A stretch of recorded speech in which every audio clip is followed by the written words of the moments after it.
Hey, Camera. watching Camera. Oh my.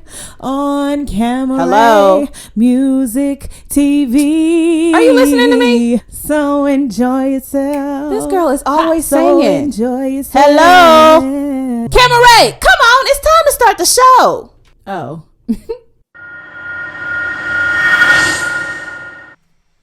Hey guys, what's up? It's your girl Kim Ray, and I'm back with another episode of this podcast, #JTFIO, or just trying to figure it out. I'm your host, Kim Ray, and this is Kim Ray Music TV.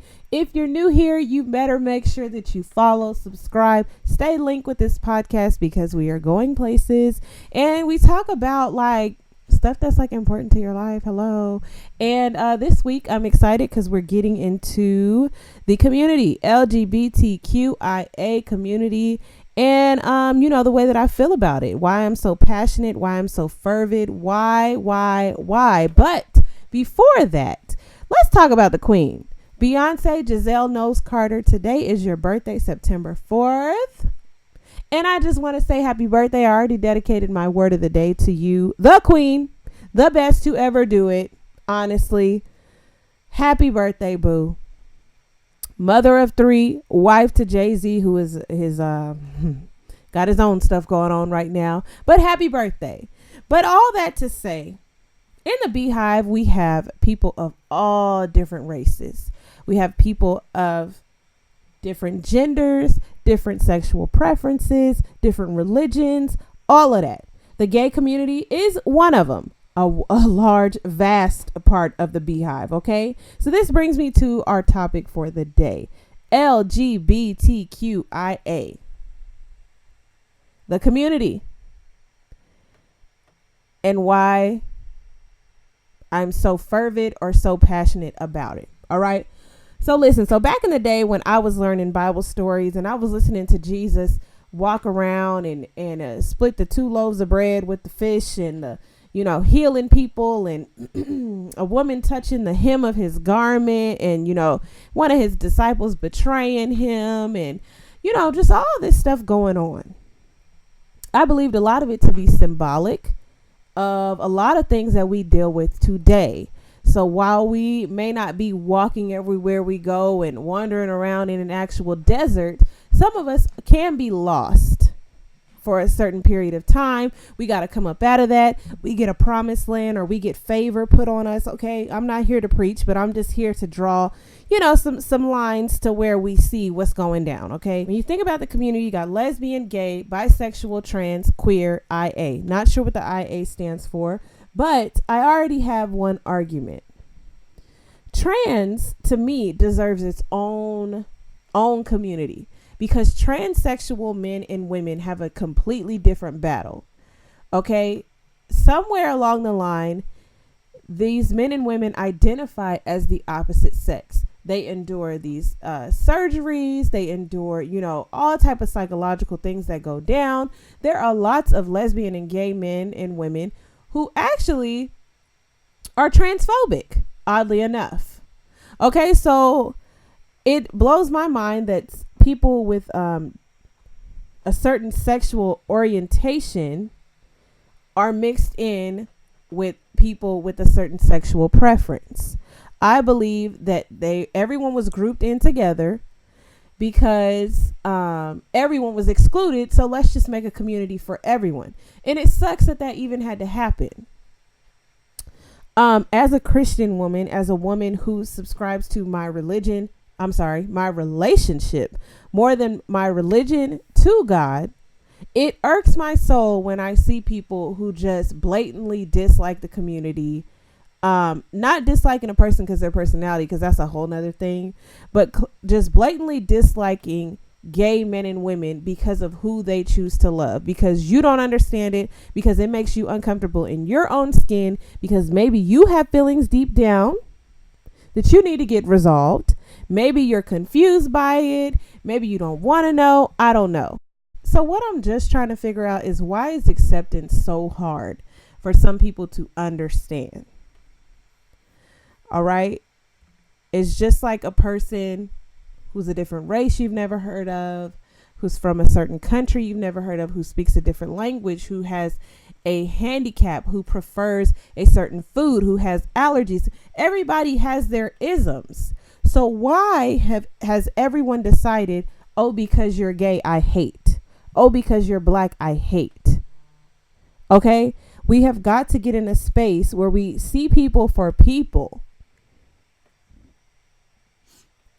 and not all the things that they come with. That's none of your business. You know, one of the most disrespectful things that you can ask a person is whether or not they've had a sex change, if they've had the surgery. Because you don't walk around asking straight people to reveal their genitalia to you. It blows my mind how people react, but it also blows my mind because we have not overcome this by now. It is an adjustment. It does take some time to realize the toxic things that you've grown up with and start to shed them. I say that gay people, bisexual people, anyone a part of that community are the bravest people you'll ever meet. Because somewhere along the line, they had to hide who they were. In most cases, get condemned, pushed out, told they were nothing, told they weren't masculine enough, told they weren't feminine enough, just to then build themselves back up. All right, find who they are, stand in that, and now choose to be in that. That is powerful, because you have a lot of straight people walking around who don't know who they are, can't find themselves, don't believe in themselves, all of that. So it's interesting to me that the very community that is brave, that stands up, that stands out, is the one that's being casted out. I always make the connection between racism and homophobia because it's pretty much the same. Back in the day, black people were referred to as the N-word with the hard ER. We were enslaved. We had Jim Crow laws. We had the bus boycott. We were getting, cast down with water hoses and getting spit on, and, had segregation going on, and had dogs sicked on us, and we're marching and trying to overcome. Martin Luther King did all these things for us. And even still today, we are still dealing with racism. Well, think about a black gay male, a black gay female. So not only do they have the part about being black, now they have their own community saying they're not whatever enough. That's annoying to me. It irks my soul and I don't understand it. Acceptance is acceptance. If you're a guy and you got 6 baby mamas, and then you decide you're going to finally do right and you want to settle down, you're going to need to find a woman who is accepting of what you got going on. Okay, do you want her to sit and go down the list about how you had sex out of wedlock and that was in the Bible? Probably not. It makes me laugh, but it's really sad. But it makes me sad. It makes me laugh when I think about all the people who say this one thing in the Bible is a sin, but do everything else under the sun. Everything else under the sun. That's so crazy to me. Right? So I believe that it's perfectly normal to dislike someone. You have personality, clashes, character flaws. I just don't like you because of how you act. That's perfectly normal. Okay, there's plenty of gay people I know that I cannot stand. They just act stuck up, rude for no reason. But it's not because they're gay that I don't like them. There's something so endearing to me about someone who's able to come out and say, this is what it is. This is who I am. Forget who has a problem with it. And that threatens people. It's threatening to people because, like I just said, a lot of people don't have that power. We have got to shed all of these things that we associate with labels because they're putting us in a box. They're revealing our ignorance, and they're holding us back as a country, as a nation, as a family, as friends, as whatever.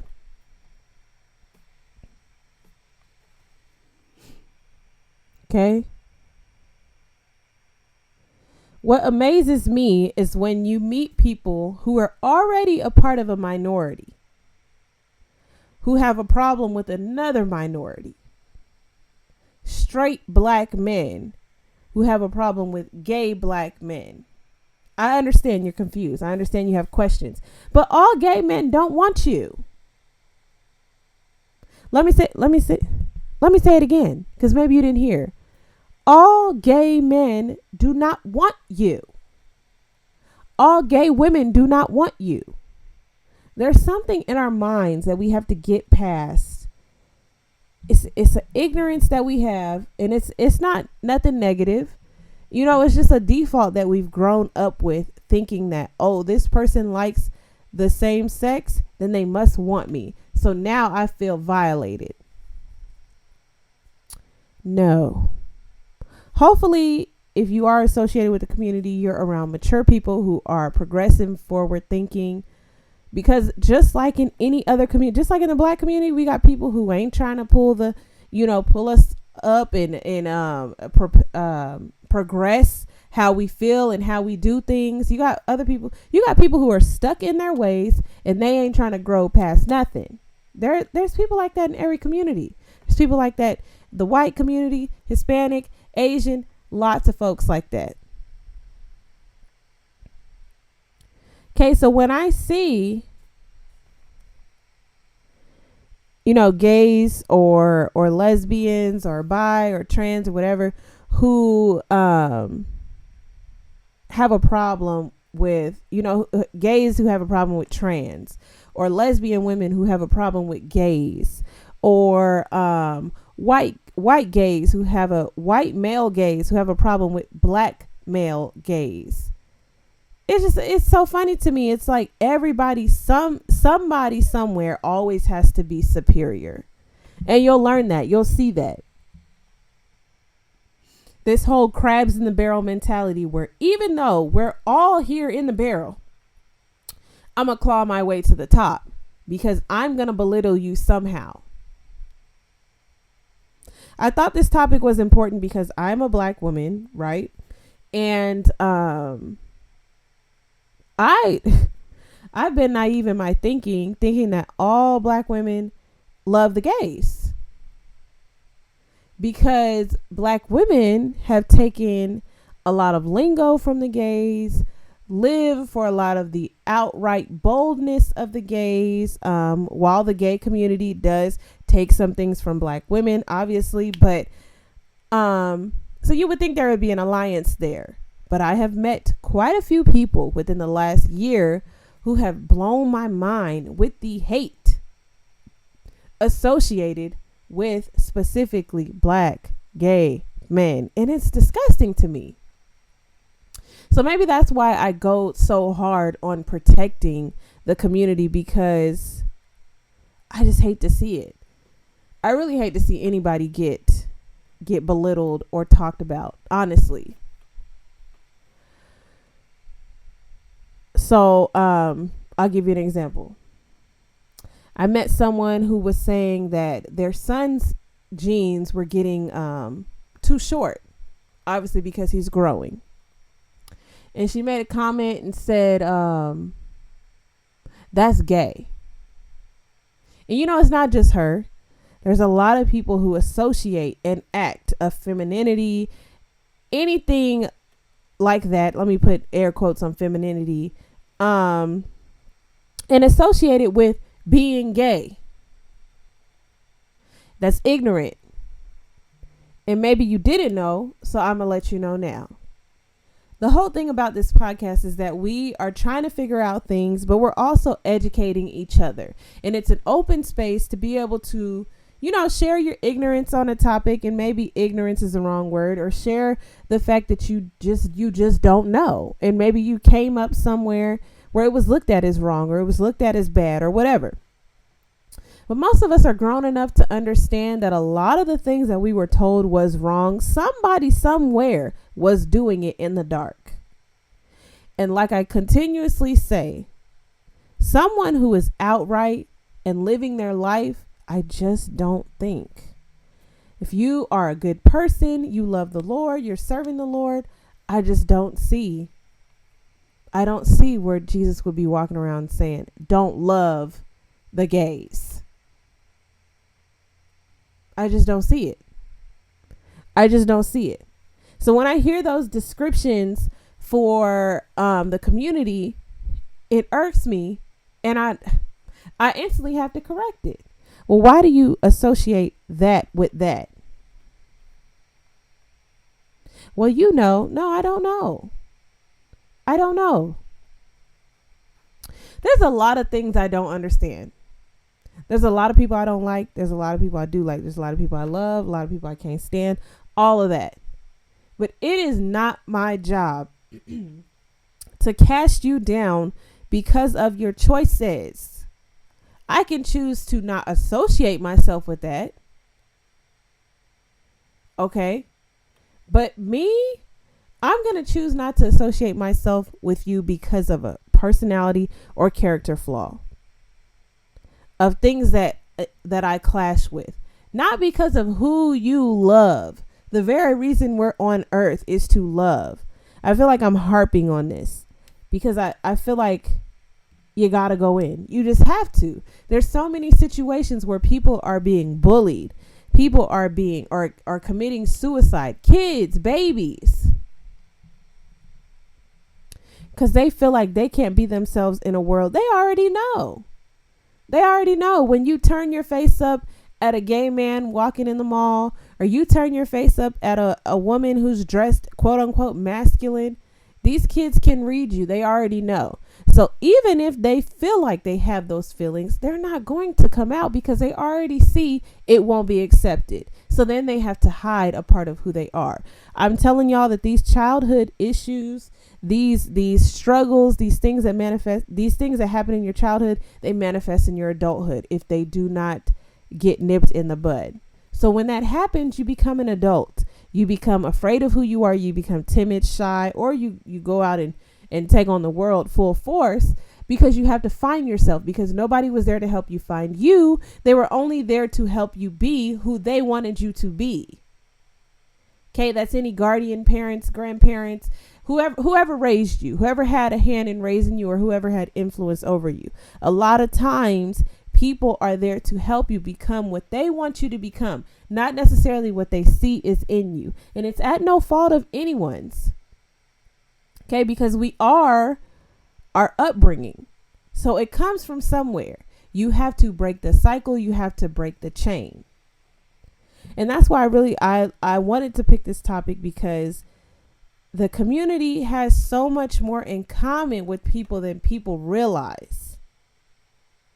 When you meet someone who's able to stand in who they are, it's powerful, and you need to latch onto that, take a piece of that and apply it to your own life. Honestly. It's just like I keep tying it to racism. If I could have met Rosa Parks, that person who sat on that bus and decided not to move, knowing what was coming for her, it just reminds me of a gay man who knows what's coming to him, but still decides to be himself. A gay woman who knows what's coming to her, but still decides to be herself.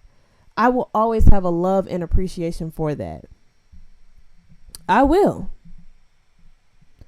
The very basic, the very bottom line of being Christ-like is love. All these semantics and other things people tie to it, it's BS to me. It's BS. You don't have to pull in all these other things. You don't. Because when you make a mistake, you want grace. You want space for grace. When you're learning, when you're being yourself, when you're doing whatever, you want space for grace. Okay?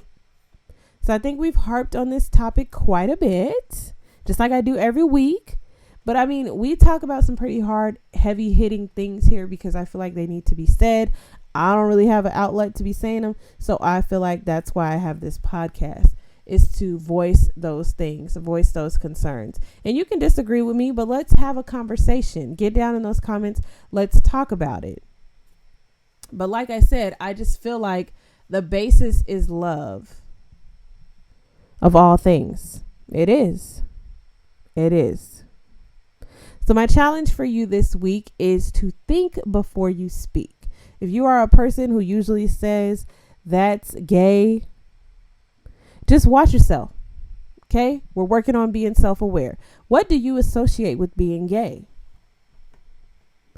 Do you have children? Are you doing that in front of your kids? What do you want your children to be like? Do you want them to be homophobic?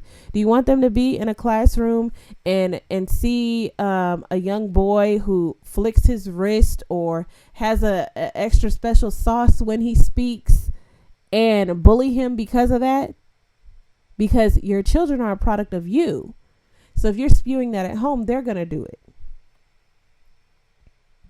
Challenge yourself. Really challenge yourself.